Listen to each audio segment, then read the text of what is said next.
Tú estás por escuchar este podcast. Mientras tanto, tu competencia ya está tomando decisiones con inteligencia artificial, ejecutándolas en la nube y blindándolas con ciberseguridad. La diferencia entre solo escuchar y disrumpir está en una sola decisión. Kio, made to disrupt.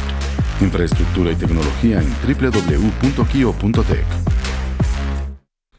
Bienvenidos a Tecnófagos, devoradores de tecnología. El día de hoy tenemos un ring tecnológico dispuesto para ustedes. Va a haber combates disruptivos. En el primer round vamos a tener CMOs que no son directores de marketing, son unos circuitos que ya les platicaremos, contra el silicio. En el round 2, Beidou contra el GPS, también un nuevo player contra algo tradicional, una batalla de tecnologías muy interesante. Y en el tercer round vamos a tener como pelea semiestelar el sodio contra el litio. Vamos a hablar de alimento de las baterías. Y como gran plus, en un cuarto round vamos a hablar de Socorrobot contra las horas críticas. Algo bien importante que tenemos que entender y divulgar. Así que pues hoy estamos así de aguerridos y bélicos. Y con eso arrancamos este episodio de Tecnófagos, devoradores de tecnología. Kio presenta el podcast de Tecnófagos, una mesa de alta especialidad servida para ti en 3 tiempos. Acompaña a Ricardo Massa y Bernardo González, 2 especialistas en masticar información tecnológica para ti. Prepárate para devorar junto a los tecnófagos todas las noticias de las innovaciones del momento. Muy bien, pues ahí está puesto ya. En esta ocasión no hay un banquete opíparo para que lo comamos. Hay más bien trancazos que repartir y narrar. Afortunadamente, los que hacemos este podcast nos vamos a mantener a la barrera. Solamente vamos a observar cómo los demás se rajan la respectiva. ¿Y quiénes somos nosotros? Pues bueno, de este lado está su servidor y amigo Ricardo Massa. Y del otro lado del ring, en la esquina azul, se encuentra mi queridísimo amigo Bernardo González, que por cierto lo traemos recién desempacado de unas muy merecidas vacaciones, viajes a lo largo y ancho de este planeta que todavía no sabemos si es plano o redondo, pero de que lo ha caminado, mi querido Bernie. ¿Cómo estás, Bernie? Bienvenido de vuelta. Muchísimas gracias, muy contento de estar aquí en un episodio más contigo hablando de estas noticias que ahora nos vamos a echar aquí un round porque son de espectáculo, parecen luchadores, el sodio contra el litio. Pero no, muy contento después de haberme podido tomar un descanso de algunos días. Y lo que sí me sorprendió regresando es todo lo que ha pasado. Parece que me fui 2 años, ¿no? Ya sé. Para empezar, Nvidia logró lo que tú y yo habíamos platicado desde hace muchos meses.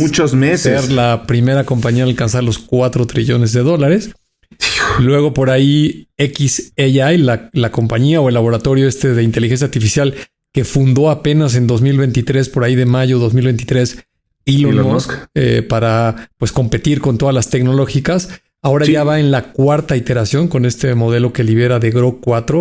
Y pues todas las reseñas que hemos estado revisando, los comentarios ahí con muchos amigos que le saben a todas estas cosas y hemos estado todos comentando, pues promete muchísimo. Y fíjate que la compañía, recordarás que hace 2 o 3 episodios, precisamente comentamos tú y yo que hizo una maniobra financiera a Elon Musk, de estas que él hace comúnmente, donde xAI, el laboratorio de inteligencia artificial, compra a X, lo que antes era Twitter, por todos estos temas de evaluaciones. Y luego parece que le acaban de inyectar otra ronda de capital. El chiste es que ya está evaluada en aproximadamente $250 mil millones, lo que la coloca como la tercer startup más valiosa del mundo, solamente detrás de SpaceX, que ocupa el primer lugar, con cerca de $300 mil millones, que también es de él. La segunda, OpenAI, ¿no? Entonces, así están las cosas en el mundo de la tecnología. Meta robándose talento de OpenAI, de Apple. Eso hay que ahondar un poquito en eso porque está bien interesante el tema de Meta. Lo vamos a platicar ahorita a lo largo del episodio, pero sí, ese Dream Team gigantesco, carísimo que se armó Mark Zuckerberg. Yo mandé mi currículum, pero no me contestaron. No te han dado respuesta. Mira, no han de tardar porque uno, sí pueden usar a alguien con tu talento. Y dos, ni cerca. Oye, pero qué roster armaron y muchos dicen que leí un editorial, me parece que es del New York Times, ahorita si puedo la busco y la posteo y les doy el dato correcto, pero estoy casi seguro que es del New York Times, donde hablaban de que estos eran unas patadas de ahogado del tamaño del mundo de Mark Zuckerberg. Lo interpretaban como alguien que no pudo pegarle con su gran apuesta que fue el multiverso, que pues no ha terminado de despegar, le inyectó cientos de millones de dólares a ese proyecto, no pasó nada con él, no pasó nada con sus productos relacionados a realidad aumentada y realidad virtual. Y entonces, pues como que en una especie de rabieta, así lo interpretan ahí, dice, bueno, pues entonces el tema es AI, pues vamos a hacer un AI alternativo. Ya lo platicábamos la vez pasada tú y yo, explicando a lo mejor de nuestras capacidades, que esto era una apuesta diferente de los modelos de AI tradicional, los LLMs, los modelos de lenguaje largo y los chatbots en esteroides con los que hoy lidiamos, pues ellos apostaban a una forma de razonamiento y de inteligencia diferente. En fin, pero vaya, entonces muy bien pensada toda esta maniobra, pero sí con un Mark Zuckerberg diciendo cómo de que no, ahí les va, y además va, pero totalmente en serio. Entonces sí, espectacular esa nota que comentas. Sí, digo, yo no he leído esa nota, a ver si nos la compartes para que la veamos ahí en el grupo. Pero de entrada no me suena. Digo, para empezar, estamos hablando de Mark Zuckerberg, no de cualquier emprendedor, ¿no? Sí. Hay que recordar que él decidió meterse a una estrategia de open source. Un open source no tan open source, porque en realidad te dejaba utilizar el modelo para fines comerciales, pero no lo podías modificar plenamente como lo que sería un modelo puro, ¿no? De open source. Pero así le entró, ¿no? Y luego este tema del metaverso, que efectivamente le ha metido miles de millones de dólares, no solo cientos, sino miles de millones de dólares. Un resto. Yo no lo daría por muerto. Al menos al track de la inteligencia artificial, estamos en los merititos comienzos y le falta un largo camino por recorrer y nadie sabe, o yo no he leído a alguien que se haya promulgado a decir cuáles van a ser, digamos, los dispositivos o las diferentes formas con las que las personas vamos a interactuar conforme los modelos se vayan haciendo sofisticados. Por ahí está el anuncio precisamente de OpenAI con Johnny Ive, el ex diseñador de todos los productos de Apple, que ya anunciaron, sin decir que en 2026 van a sacar un hardware, un dispositivo físico. Sam Altman se adelantó a decir que no es un wearable, o sea, podemos descartar lentes, audífonos, etcétera. Si es que eso es cierto, seguramente será algo que pongas en el escritorio o en tu computadora o sea, algo que se combine con tu teléfono, yo qué sé, pero en el cuerpo no. El chiste es que el hardware juega un papel muy relevante. Y poquito días después de que anunció este talento que estaba contratando para Meta, pasaron dos cosas muy relevantes. Tú y yo estamos en un grupo de WhatsApp ahí con unos muy buenos amigos. Y muchos comentaron que ya estaba muerto todo el metaverso y que había sido un fracaso. Bueno, pues a los 2 días compró una compañía que se llama Essilor Luxottica, espero haberlo pronunciado correctamente, que es nada menos y nada más la creadora de las gafas de Ray-Ban y de Oakley, que tienen... y de todas las demás, por cierto, Luxottica tuvo un gran modelo de negocio muy calladito durante muchas décadas, en las que nadie sabía que Luxottica fabricaba absolutamente todos los lentes de sol y era dueño de todos los kiosquitos y estas islas que veíamos en los centros comerciales. Todos eran fabricados por el mismo manufacturero, en este caso Luxottica, que pues sí, hasta que llegó Wavy Parker y este tipo de modelos disruptivos, pues nadie se enteró que todo el mundo, no importaba qué modelo de lentes trajeras, esos lentes los había fabricado Luxottica, un monopolio calladito que funcionó muchas décadas. Perdón por el paréntesis. Sí, y para terminar, a mí me hace mucho sentido, porque acuérdate que la tecnología no solamente avanza en sus propios tracks individuales, como podría ser la inteligencia artificial o la nube pública, no sé, o el Internet de las cosas, sino el verdadero poder transformacional de la organización, de la tecnología, perdón, es cuando se combina, ¿no? Es cuando estas tecnologías se complementan unas con otras. Y parece ser, por lo que estamos viendo, que pudiera tener mucho sentido que combinemos el metaverso con la inteligencia artificial, ¿no? Al menos en esta forma de las gafas, no solamente es que yo interactúe con un modelo LLM de lenguaje natural y que con voz le hable y me conteste con sonido, sino que me va a generar videos, imágenes, y ese contenido pues a mí no me parece nada distante de que te pudiera generar algo virtual, ¿no? Algo que se pueda combinar con la realidad, lo cual te llevaría pues totalmente a un metaverso, y tal vez estas inversiones que ha hecho el señor Mark Zuckerberg pues no sean dinero tirado a la basura, y tal vez estemos hablando de alguien muy visionario. Y el último nota que me parece que es de ayer, incluso hoy en la mañana, es que hay unos movimientos que está haciendo Meta donde pareciera que va a retirar algunos productos que estaba manejando como open source. Y esta también es una jugada magistral de Mark Zuckerberg. Es alguien que empieza a ofrecerte tecnología gratuita y luego cuando levanta una masa importante, pues le mete un modelo comercial, ¿no? Así lo hizo con Facebook, si recordarás.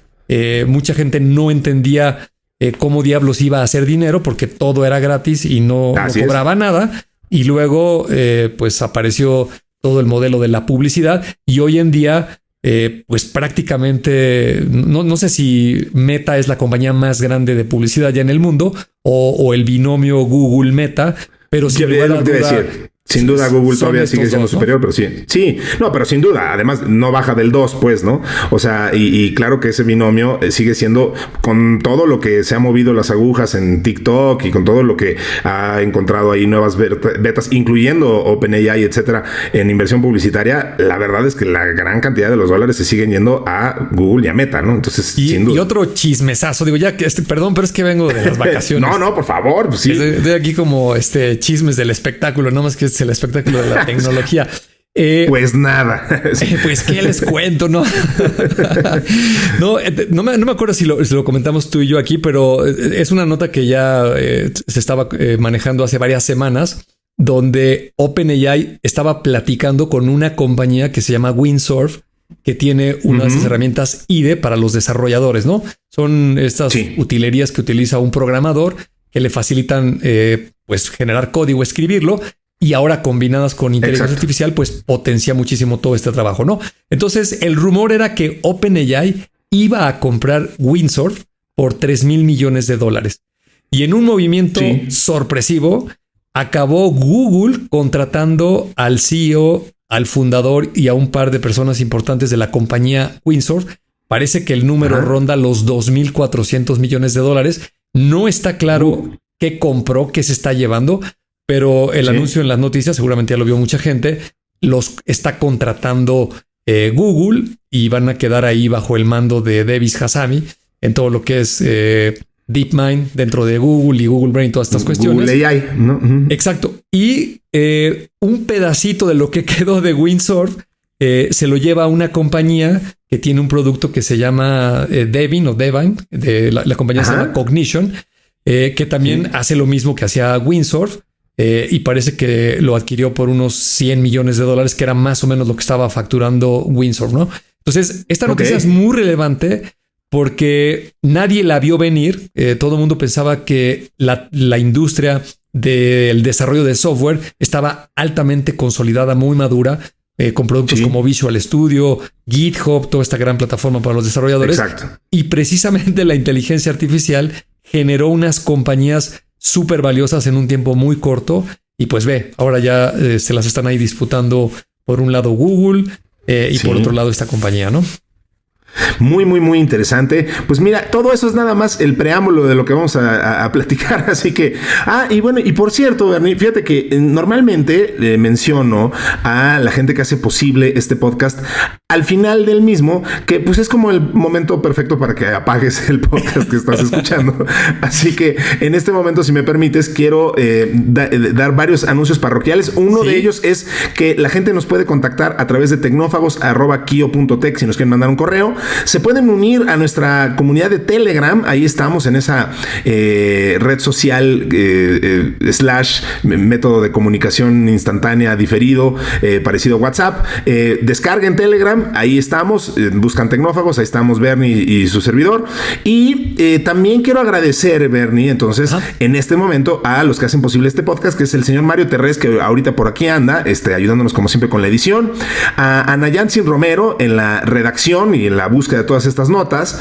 Y desde luego a Dianita Álvarez, que bueno, pues si usted está en este momento, digamos, en Islandia viendo las auroras boreales o se encuentra, ¿qué te diré?, en el camino de Santiago de Compostela, en algún lugar así exótico, en algún destino turístico de esos que son inalcanzables, pues voltee usted a su lado y a lo mejor por ahí anda Dianita Álvarez, porque lo creas o no, Diana está de vacaciones.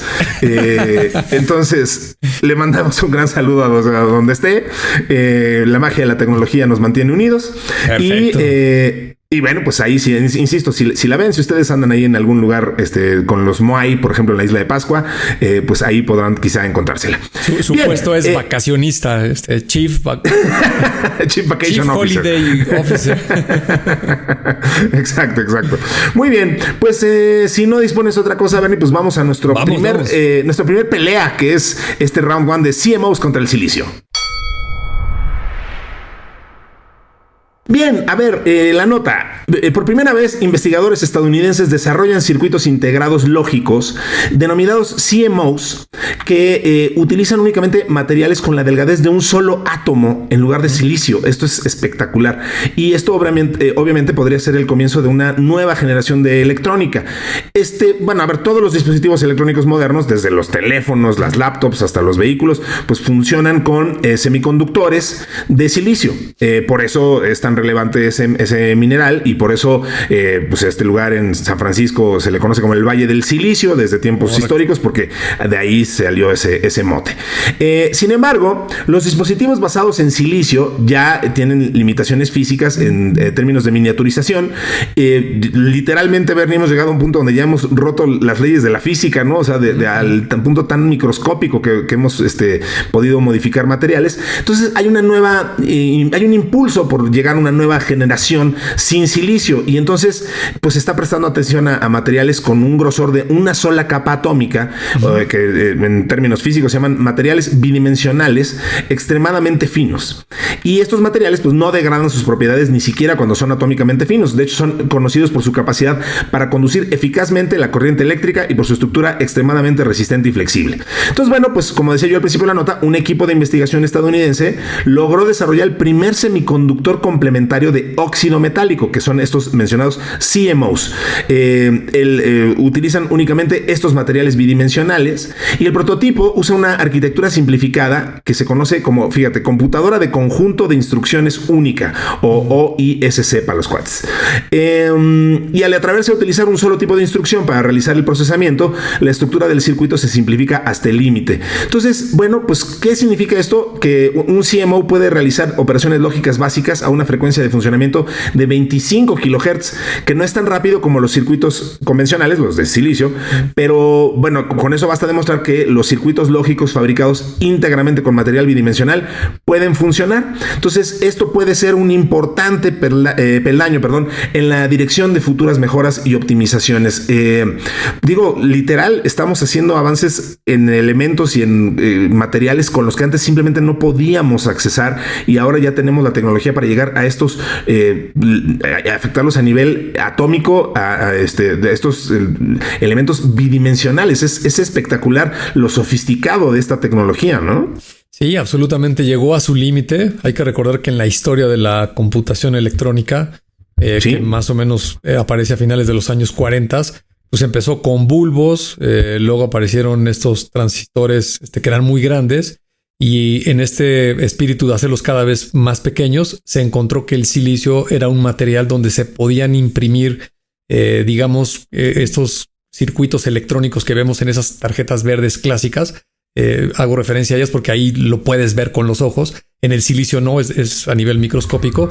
Pero la industria, la famosa ley de Moore, que precisamente la acuñó Gordon Moore, el fundador de Intel, porque se dio cuenta que más o menos cada 24 meses, el equivalente a 2 años, la capacidad del número de transistores que le podían meter al silicio se duplicaba por el mismo costo, ¿no? Lo cual se traducía en un incremento prácticamente al doble de la velocidad. La medida que utilizan estos transistores en el silicio se llaman nanómetros. Tú y yo lo hemos comentado muchas veces aquí. Y un nanómetro es una millonésima de un milímetro. Es algo muy, muy pequeño que solo se puede ver con un microscopio, porque imagínense, todo mundo ha tenido en sus manos la clásica regla de 30 centímetros de la escuela, de la primaria a la secundaria, este pedazo rectangular largo transparente. Esas reglas son de 30 centímetros. Si ustedes ubican en su mente en este momento lo que representa un centímetro, ese centímetro en la regla está subdividido en 10 pedacitos. Cada uno de esos es 1 milímetro.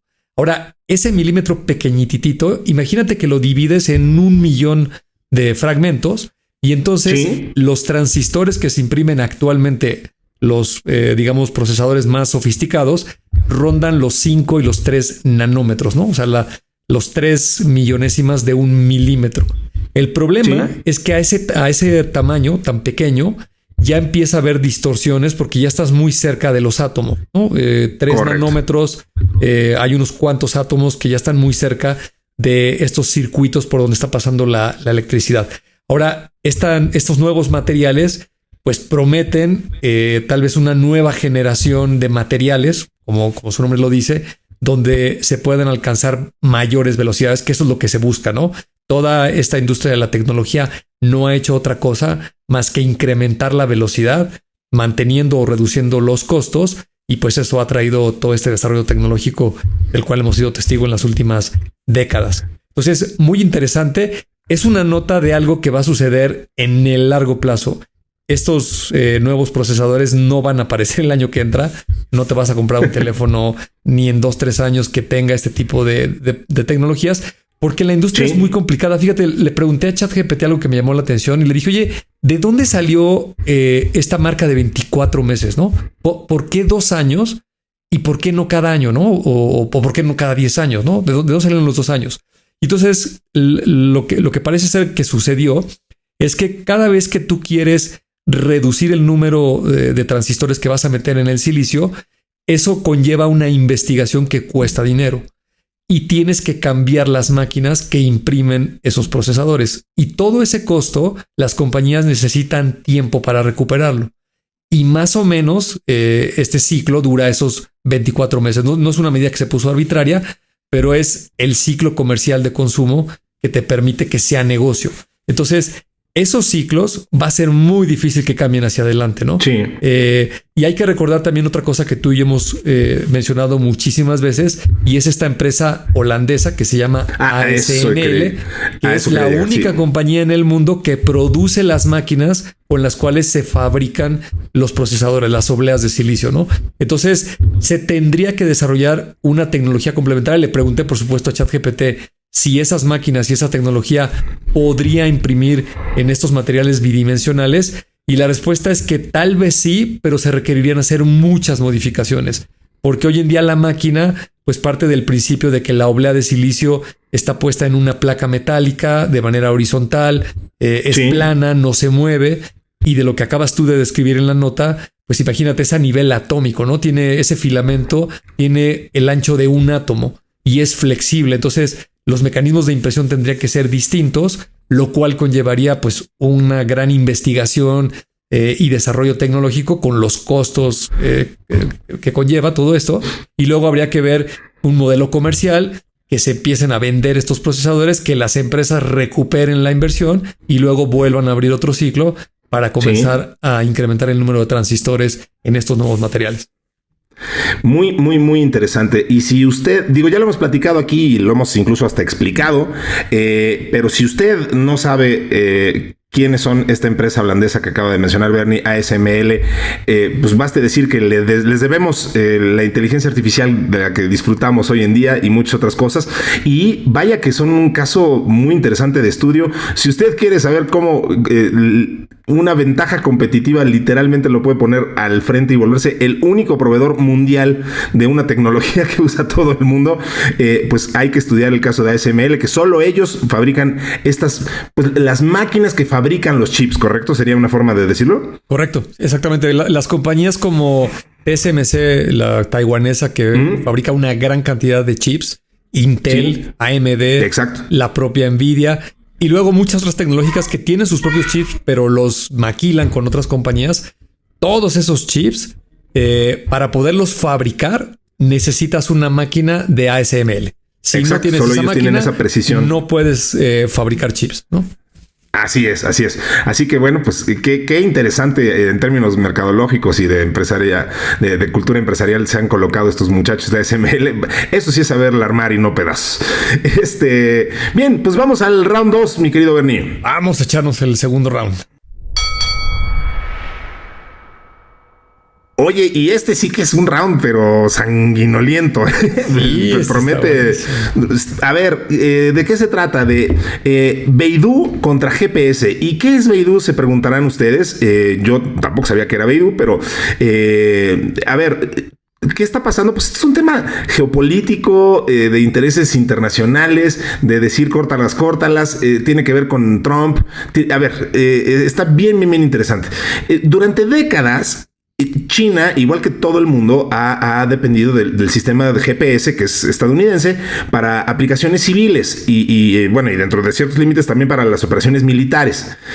Todos utilizamos GPS. Yo, por cierto, soy adicto y totalmente dependiente. Yo no puedo llegar ni al baño si no me ayuda un GPS. Los que tenemos mal instinto de golondrina, como es el caso de su servidor, pues no lo necesitamos. Yo no sé cómo llegué hasta esta edad, pues, sin que se hubiera inventado antes un GPS.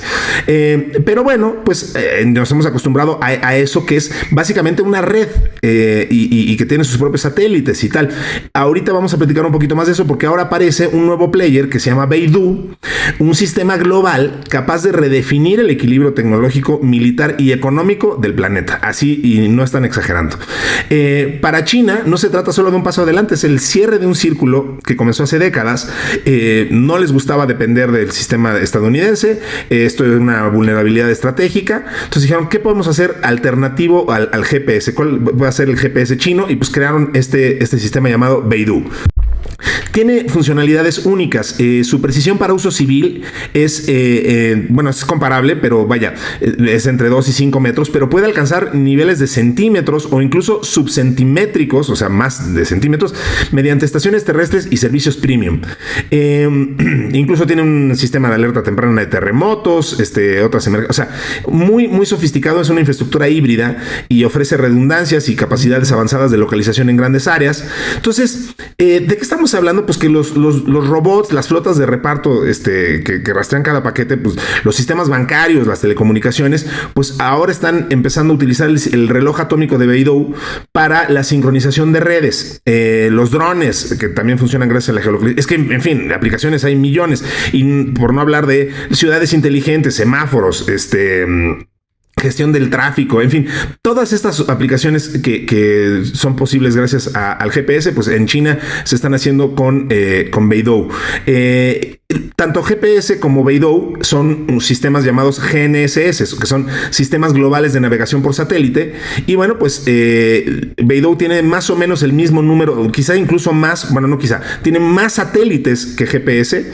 Y entonces, bueno, pues ya con tener este sistema, pues lo que hace China es ya rompe su dependencia del GPS, obtiene un control total y soberano de su propia infraestructura de posicionamiento y temporización, y pues puede ofrecer además una red alternativa a los países emergentes. Entonces, pues el que se quiera alinear con este tema puede entonces decir, oye, pues yo ya no quiero estar con este sistema norteamericano, ahora hay una alternativa china que se llama Beidou, y pues vaya que está saliendo con toda la carrocería, pero durísima, para enfrentar esto, que insisto, pues es mucho más que un sistema no es como la guerra de sistemas que tuvimos cuando tuvimos que elegir entre un VHS, un Betamax o algún otro tipo de formatos universales.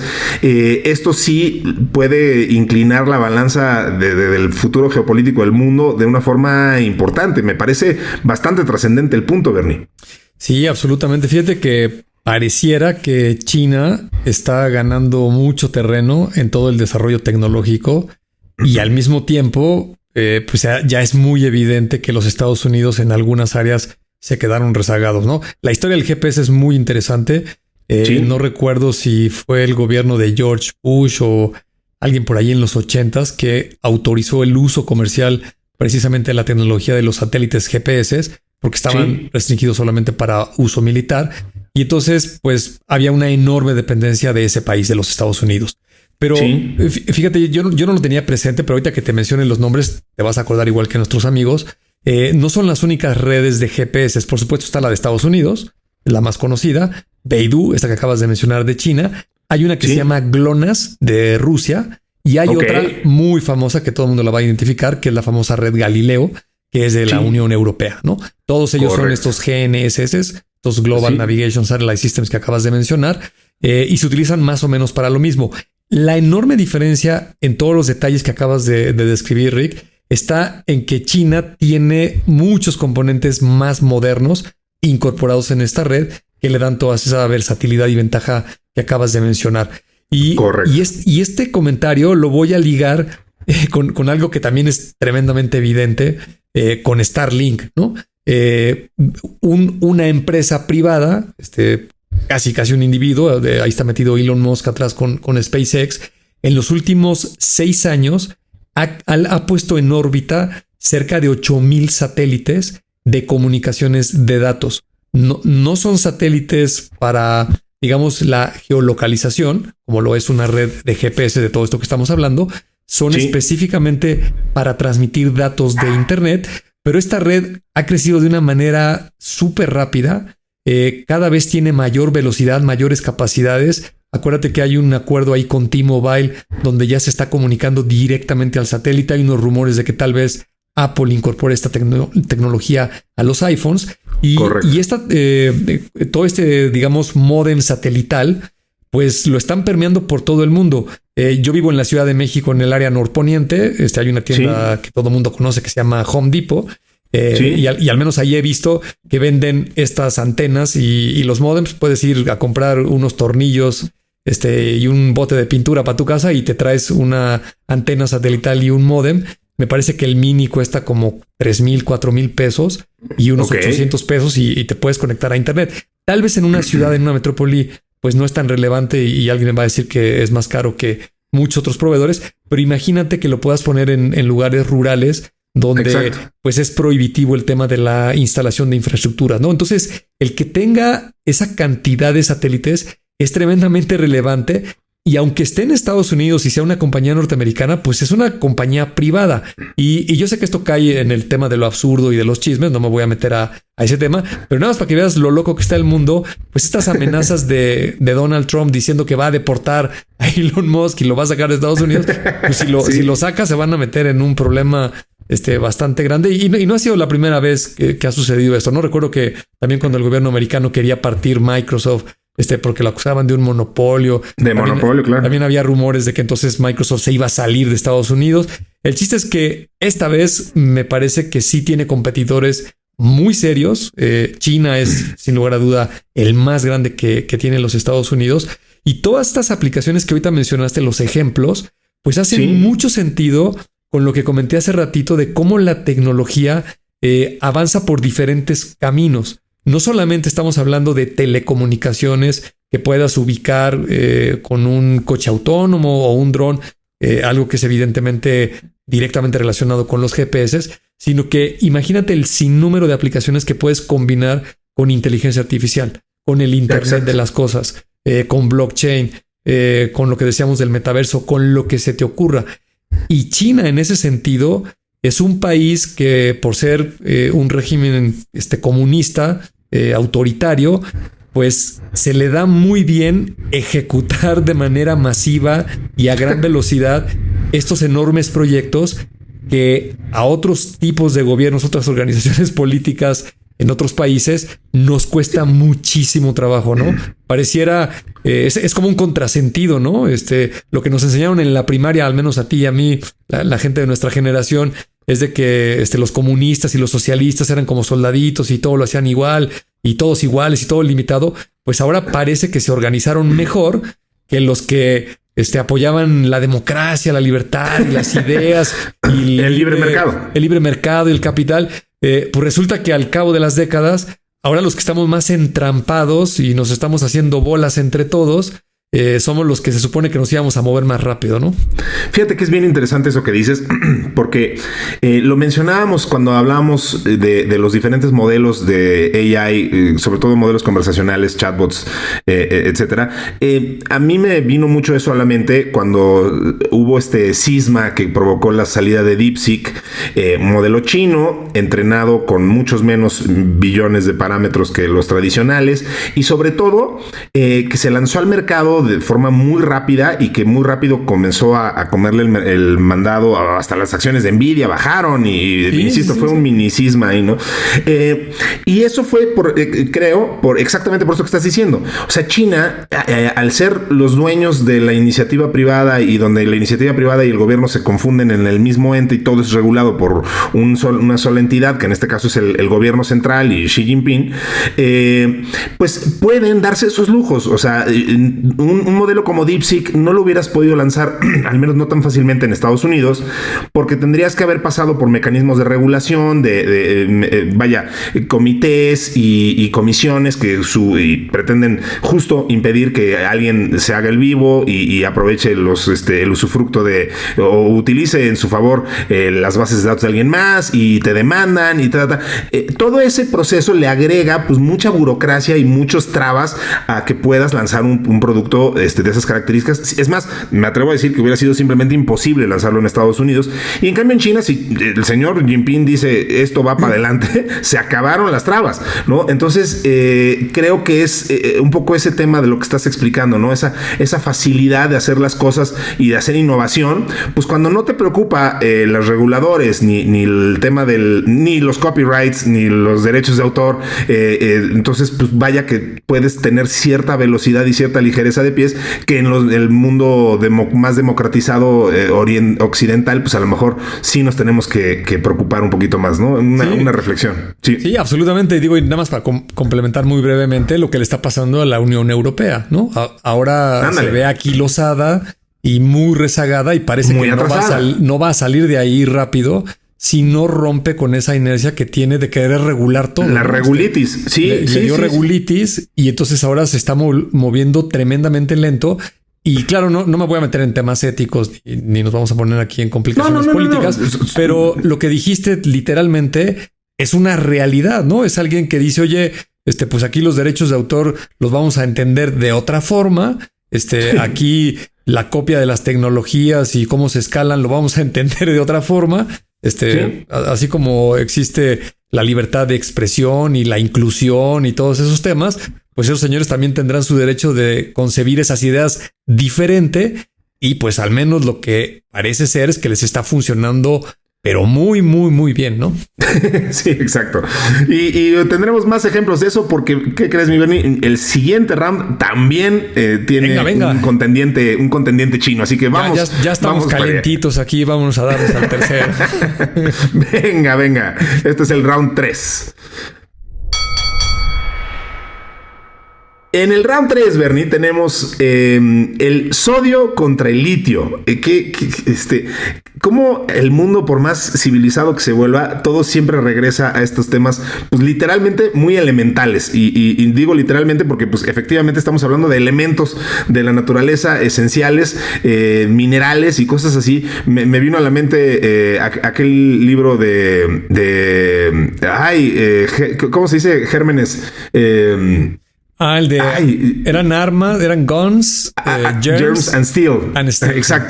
Exacto. O sea, cómo todo al final se reduce a ese tipo de esenciales. Pero bueno, ahí va la nota. Esto es sodio versus litio. Obviamente se trata de baterías. Y pues mientras el resto del mundo está tratando de cerrar la brecha, ¿con quién creen? Pues con China, en la carrera por producir baterías de iones de litio baratas, que sean además obviamente seguras y eficientes, pues los chinos ya tomaron una ventaja hacia la producción en masa de baterías de iones de sodio, una alternativa que podría ayudar a la industria a reducir su dependencia de minerales crudos clave.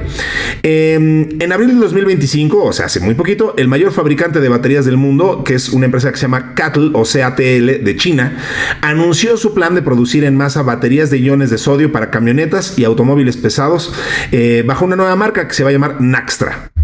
Los operadores de la red eléctrica china también ya comenzaron a construir centrales de almacenamiento de energía con baterías de iones de sodio para facilitar la absorción de energías renovables. Entonces, un segmento que está apostando fuerte por las baterías de iones de sodio es el de los vehículos de 2 ruedas, que es un mercado en muy rápido crecimiento y que es muy competitivo en China. Entonces, para estos vehículos, que incluye obviamente las motocicletas, los principales rivales de las baterías de iones de sodio son las de plomo ácido, las tradicionales, las que conocemos, que su densidad energética y ciclos de recarga son aún menores.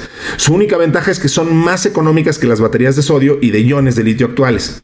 Entonces, el sodio, pues a ver, el sodio es muy abundante en la naturaleza, está disperso en el mar, en la corteza terrestre. Esto es 400 veces más abundante que el litio. Entonces, bueno, pues las celdas de iones de sodio son más accesibles y además, potencialmente, pues si las empezamos a producir en escala, pues mucho más económicas.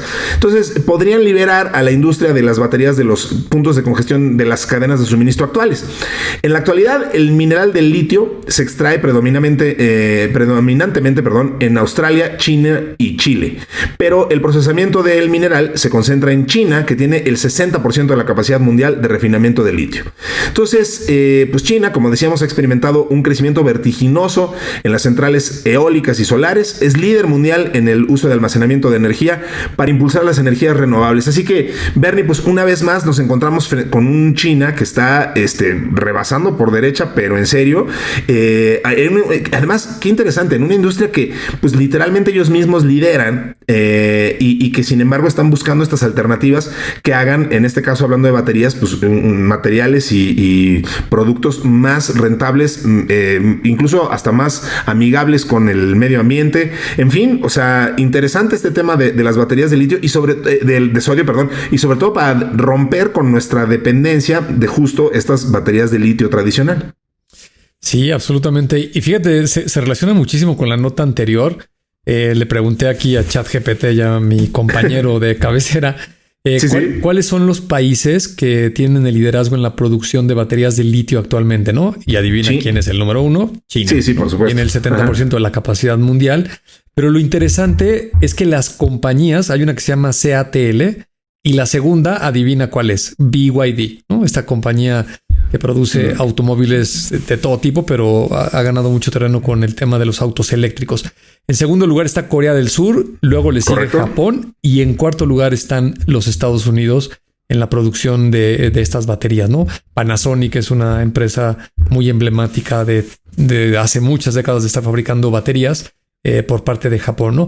Pero en el caso de los Estados Unidos, Tesla tiene un factor muy importante y vuelve a aparecer la misma variable con el comentario de hace rato, ¿no? Es una compañía privada, es propiedad del señor Elon Musk con toda esta telenovela que vemos todos los días en los medios.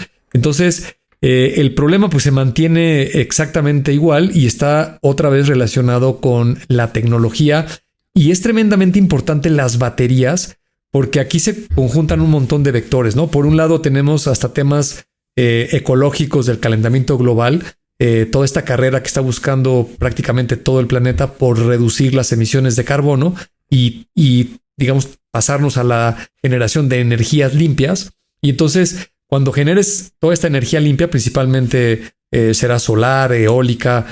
Hoy te voy a hacer un comentario de lo que es la fisión y la fusión nuclear, que también está cobrando muchísima relevancia con lo que son los centros de datos por la inteligencia artificial, pues va a aparecer una variable que hay que guardar mucha de esta energía, ¿no? Particularmente con la solar y la eólica, no está disponible todo el tiempo para estarla generando de manera continua, como podría ser otro tipo de fuentes, como estar quemando combustibles fósiles. O, no sé, o una hidroeléctrica o todo ese tipo de generación, pues ahí sí lo puedes hacer de manera continua, pero no en estas. Entonces el factor del almacenamiento es tremendamente relevante, ¿no? Y luego la otra característica que también tú y yo hemos mencionado muchas veces, que el mundo, la sociedad, pues se sigue transformando digitalmente y seguimos incorporando cualquier cantidad de tecnología electrónica y sistemas que demandan energía eléctrica y de acuerdo a diferentes dispositivos, pues mucha de ella tiene que ser soportada por baterías, ¿no? No se diga los robots, no se diga los automóviles de conducción autónoma, los drones, en fin, podríamos hablar aquí y mencionar muchísimas tecnologías. Y seguramente el denominador común va a ser la energía y una fuente de almacenamiento para la misma que se vuelve muy importante. Y la nota que quería comentar, que me parece que es de la semana pasada, pues China se anota el nuevo récord de generación de energía nuclear en esta división que se llama fusión. Las palabras se confunden mucho. Tú y yo ya le hemos dedicado mucho tiempo a explicar.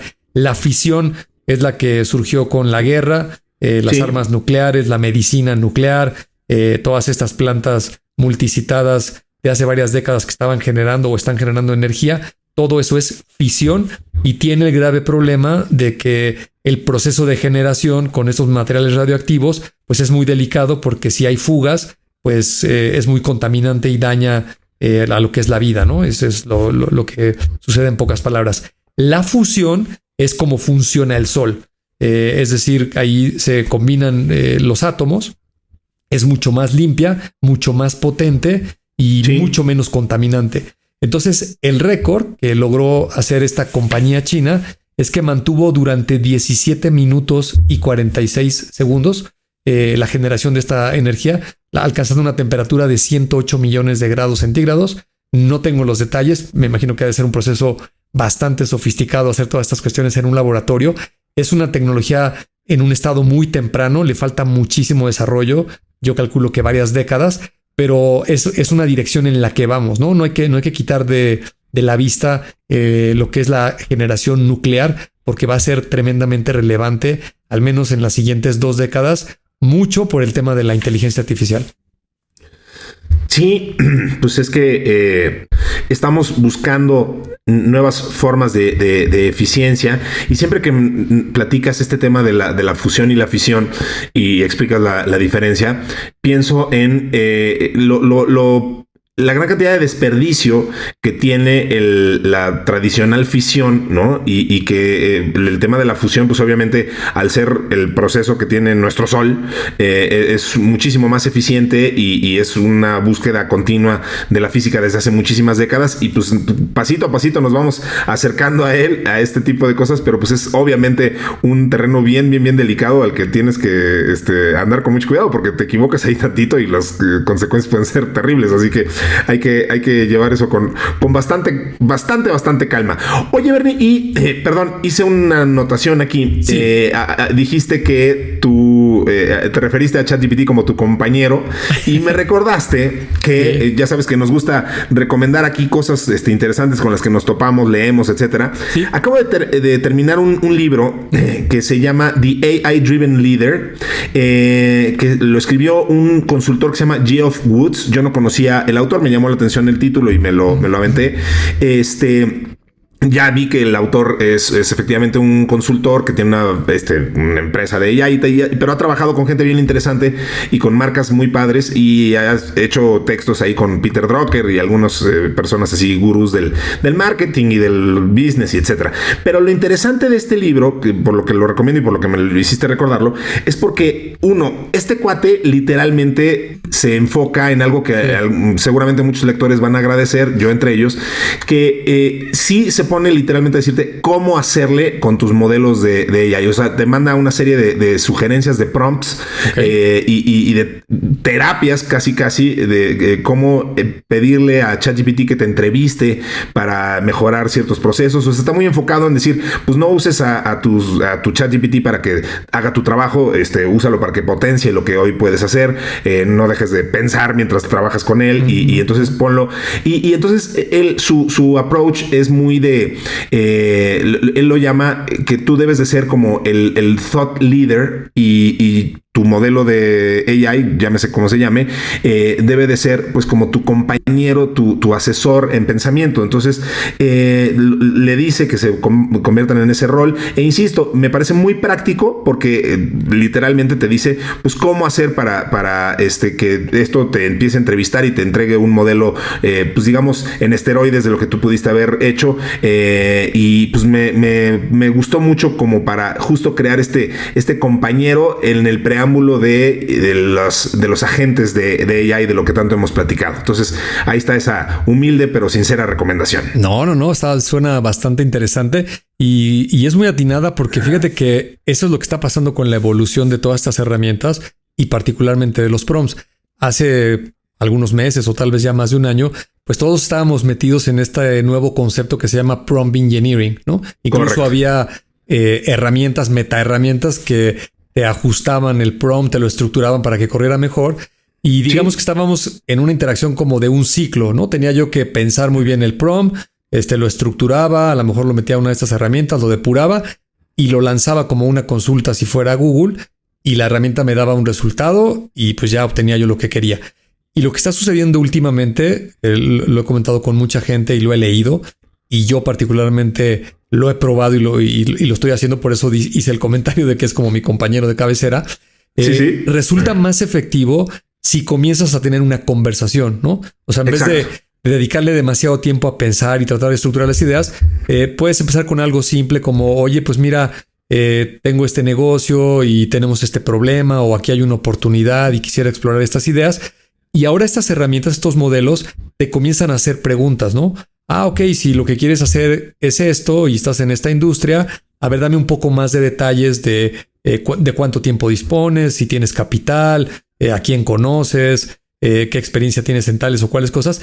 Y empiezas a establecer más bien un diálogo. Y en ese diálogo vas construyendo a lo largo de la conversación lo que tú quieres. Y la diferencia enorme, va a sonar como tremendamente evidente lo que estoy diciendo, pero al menos a mí no me había caído el 20. Y ahorita te voy a hacer un comentario también de un par de artículos que he leído donde el titular dice que la inteligencia artificial tal vez a los primeros que va a reemplazar es a los CEOs de las compañías. Y claro que es un titular bastante agresivo. Pero justo es por ese dinamismo de cómo en una conversación tú vas construyendo.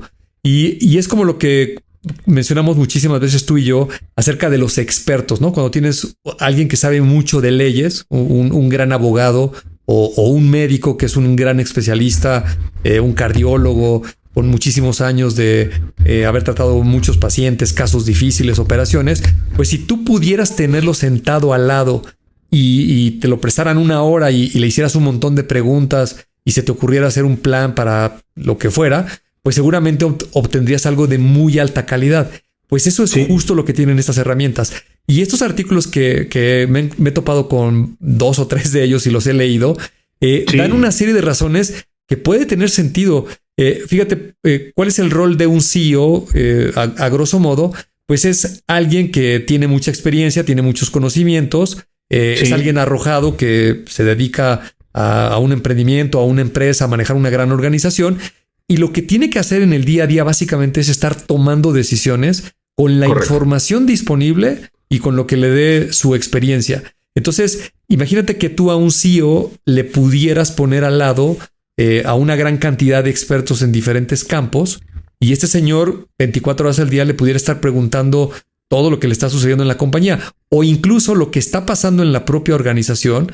Pues si conectas tus herramientas de inteligencia artificial a tus procesos operativos, pues este modelo va a tener la información al máximo detalle que un ser humano simplemente no puede manejar, ¿no? Entonces, más allá de la retórica de si va a reemplazar o no a un CEO, por lo menos es una gran idea que las personas que tenemos un trabajo de repente que ejecutar cosas pues más introspectivas, intelectuales, cognitivas, donde hay que tomar decisiones, donde no me acuerdo quién dijo esta frase, pero nunca vas a tener toda la información para tomar la decisión perfecta, ¿no? La información siempre está incompleta porque o no tienes el tiempo o no tienes todos los recursos para hacerte de ella. Y entonces a veces con el 20-30% de los datos tienes que tomar la decisión y tienes que correr riesgos. Imagínate poderlo hacer con estos apoyos que obviamente cuentan con un gran cúmulo de información, no solo de conocimientos, sino también de experiencias de muchos casos, muchas personas, los que han tenido éxito, los que han fracasado, lo que se te ocurra, ¿no? Sí, pues creo que ese es un approach muy, muy, muy interesante y me gustó la simpleza con la que lo baja este autor. Les vamos a mandar la referencia ahí al grupo de Telegram. Sí.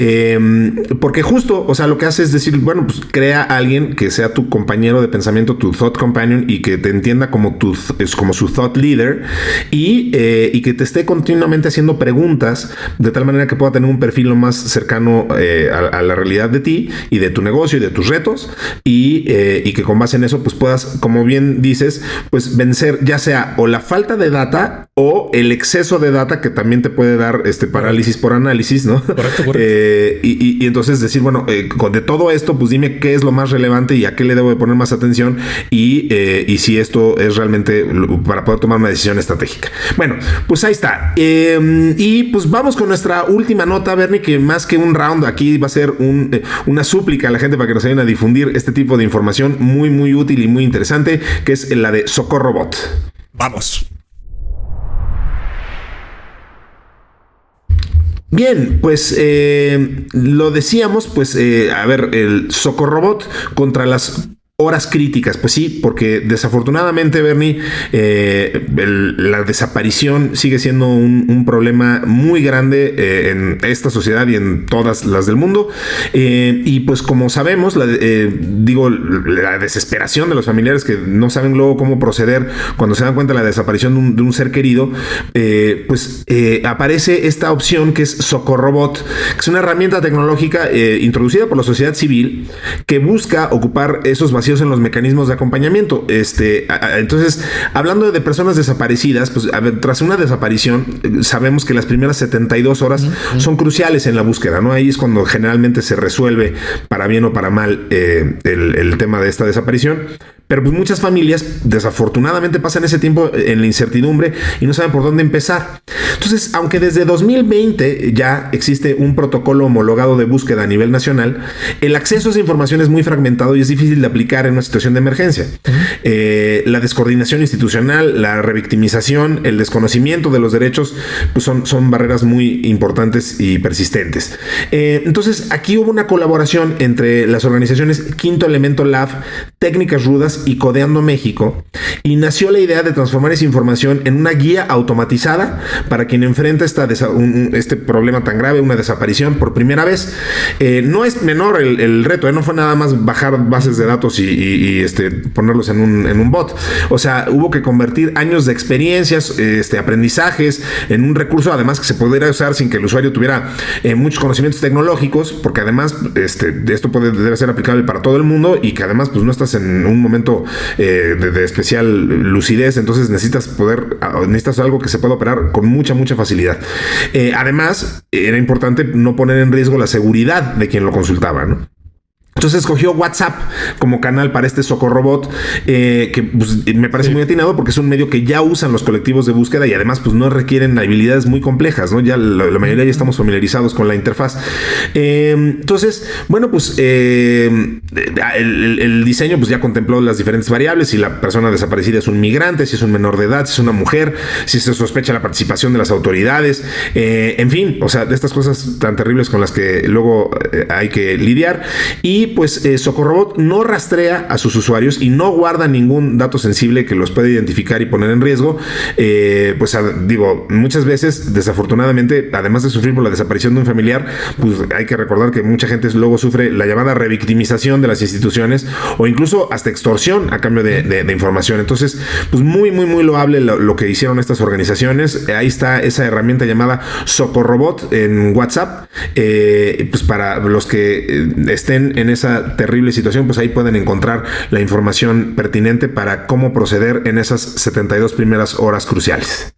Sí, la verdad que son de estas notas que a mí me gusta mucho cuando las traemos, porque son servicios para la comunidad, para toda la sociedad.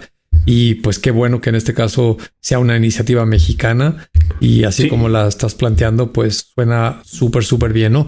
Fíjate que derivado de la nota me dio curiosidad de saber cuáles son los países donde más gente se reporta como desaparecida. Y los números me brincaron muchísimo, al grado que fui a Google a buscar en fuentes, a corroborar y tal cual me encontré las fuentes de donde ChatGPT había sacado exactamente esos mismos datos, ¿no?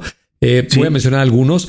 La India se pierden, perdón, no es que se pierdan, se reportan desaparecidas porque ahí cae todo, ¿no? A lo mejor alguien se fue de parranda y en su casa no lo encuentran y luego va a aparecer con los amigos. Y luego aparece, lo cuentan como alguien desaparecido. No hay que asociarlo a que se lo llevó el crimen organizado, ese tipo de cosas. No necesariamente. Correcto. Entonces, pero el número es muy alarmante porque fíjate, la India son 2,130 personas diarias. Eso cerca de 800 personas al año que se reportan como extraviadas, ¿no? El Reino Unido, 180,000. Estados Unidos, 460,000 niños solamente que se reportan como desaparecidos. Canadá, 42,000. Alemania, 100,000 niños. La India, otra vez, en el tema de los niños, 96,000. Etcétera, ¿no? México no aparece en el top 10. Desconozco cuál sea el número de personas desaparecidas en nuestro país, pero parece ser que es un problema global y importante por los números que acabo de mencionar.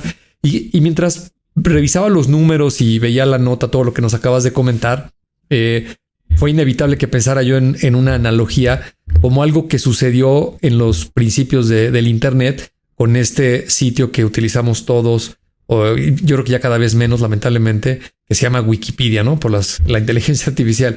Pero Wikipedia es un servicio que cuando se concibió, pues era prácticamente inviable, ¿no? Todo el mundo decía, si tú pones una página web donde cualquiera se puede registrar y cualquiera puede escribir para poner conceptos de cualquier cosa como una enciclopedia, pues lo primero que va a suceder es que la gente va a poner información imprecisa, o cuando alguien vea que ahí está una información correcta, pues por molestar o por vandalismo o por lo que tú quieras, pues la va a ir a alterar y simplemente van a estar molestando y no se va a poder llevar a cabo este proyecto. Y lo que sucedió en la realidad, algo contraintuitivo, pues es que funcionó y muy bien. Y hasta la fecha, pues Wikipedia es uno de las bibliotecas con el mayor número de información, al menos en formato digital, disponible en un montón de idiomas. Y donde precisamente el modelo de éxito es que cuando alguien pone una información o la altera por algún tipo de maldad, me parece que el tiempo en el que se arregla en promedio es en 5 minutos. ¿Y por qué sucede esto? Pues porque hay una comunidad muy grande de personas que son más los que quieren que haya una buena información que los que están haciendo destrozos o quieren molestar, ¿no?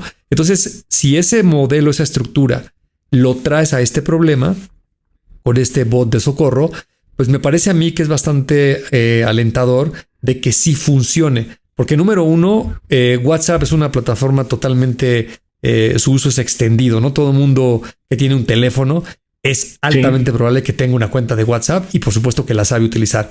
2, es altamente seguro porque los mensajes están cifrados de punta a punta, ¿no? Ni siquiera la propia plataforma los podría abrir. Se requiere un esfuerzo computacional muy grande, lo cual le da mucha confiabilidad a los datos sensibles que se manejan en todos estos casos, ¿no? Entonces, me parece que tiene muchas posibilidades de que si la sociedad lo adopta y lo promueve, pues esto se puede convertir en una gran herramienta muy potente. Precisamente en China, por estas condiciones que comentamos en las notas anteriores, el tema de personas desaparecidas es de muy, muy baja incidencia.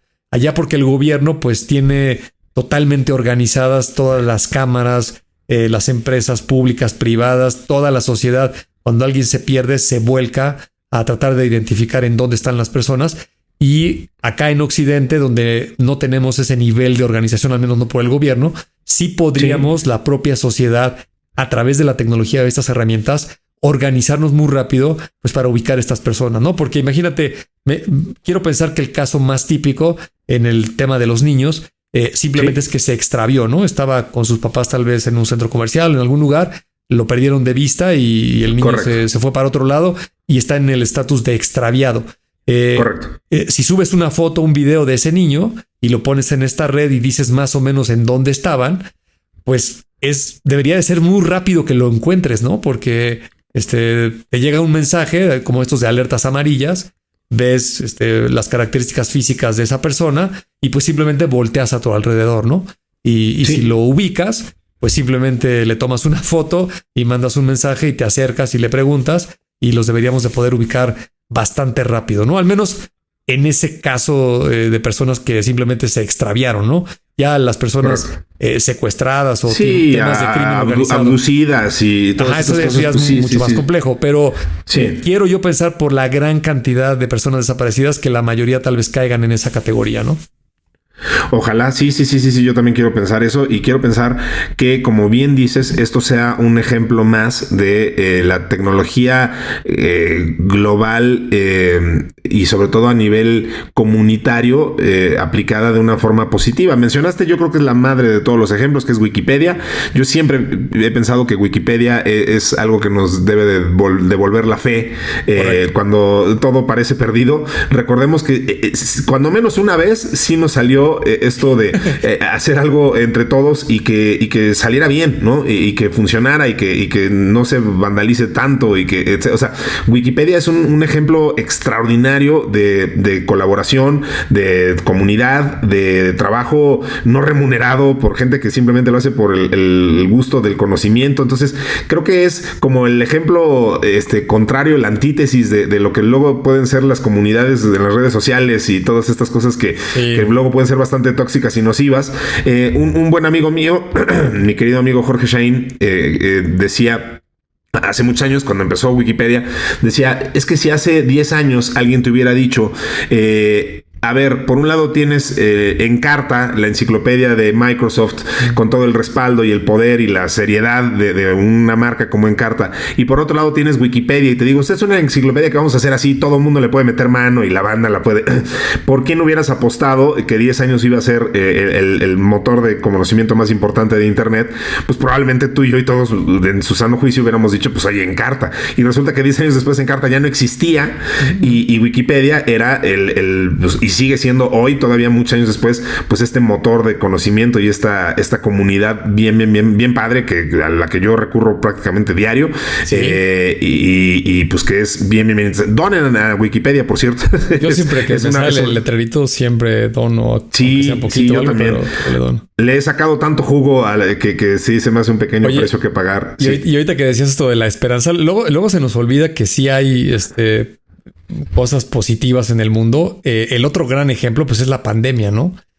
Bueno, de acuerdo. Creo que si te la hubieran platicado en el 2018, que todo el mundo se iba a poner de acuerdo para resguardarse en su casa y que todos se iban a poner un cubrebocas. Bueno, casi todos. Hubo algunos algunos necios que no querían, pero casi todos se pusieron el cubrebocas. Y luego, cuando salieron las vacunas, pues otra vez la gran mayoría acató las recomendaciones. Y me parece que es un ejemplo global de movilización en ese caso, sobre un problema de salud.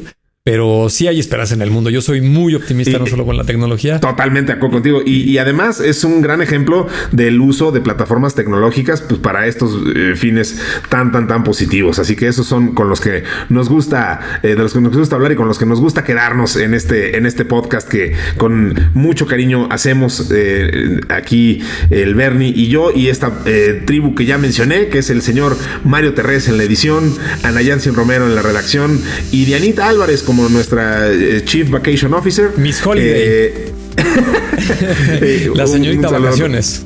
Exacto, un gran saludo con todo cariño a Dianita. Mi Bernie, pues se nos acabó el tiempo, así que muchísimas gracias a todos. Gracias a todos los que están en el grupo de Telegram. Ahí seguiremos la conversación. Ahí mandaremos los links que se hayan mencionado por acá. Súmense a ese grupo de Telegram y pues si no disponen de otra cosa, estaremos con ustedes de vuelta la próxima semana en un episodio más de Tecnófagos, mi querido Bernie. Así es, nos vemos y nos escuchamos en el siguiente. Eso será aquí en Tecnófagos, Devoradores de Tecnología. Hasta entonces.